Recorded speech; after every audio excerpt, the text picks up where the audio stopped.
السلام علیکم ورحمۃ اللہ وبرکاتہ۔ سامعین کرام، ہماری خبر کا عنوان ہے مولانا رضوان بھیسانی کے بھتیجے کی لاش گاؤں میں پہنچی۔ گاؤں بھیسانی سے سوشل انڈیا نیوز کے ساتھ حافظ محمد تحسین دبیڑی والے اور اسرا قاری محمد اجمل صاحب جڑے ہوئے ہیں۔ وہ بتا رہے ہیں کہ لاش گاؤں پہنچ چکی ہے اور تدفین کے عمل میں ہزاروں لوگوں نے شرکت کی ہے۔ عدنان MBA فائنل کا طالب علم رہا ہے۔ اس کی عمر صرف 24-25 سال بتائی جا رہی ہے۔ ابھی تک شادی نہیں ہوئی تھی۔ عدنان بہت ہی ہونہار تھا۔ عدنان کا قتل کیسے ہوا، کہاں ہوا، یہ بھی آپ سن لیں۔ عدنان گاڑی چلانے کا کام کیا کرتا تھا۔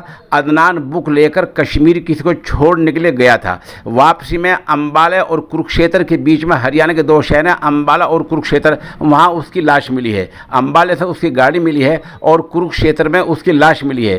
تھانہ جھانسا میں یہ معاملہ درج ہے۔ بتایا جا رہا ہے کہ پولیس معاملے کی جانچ کر رہی ہے۔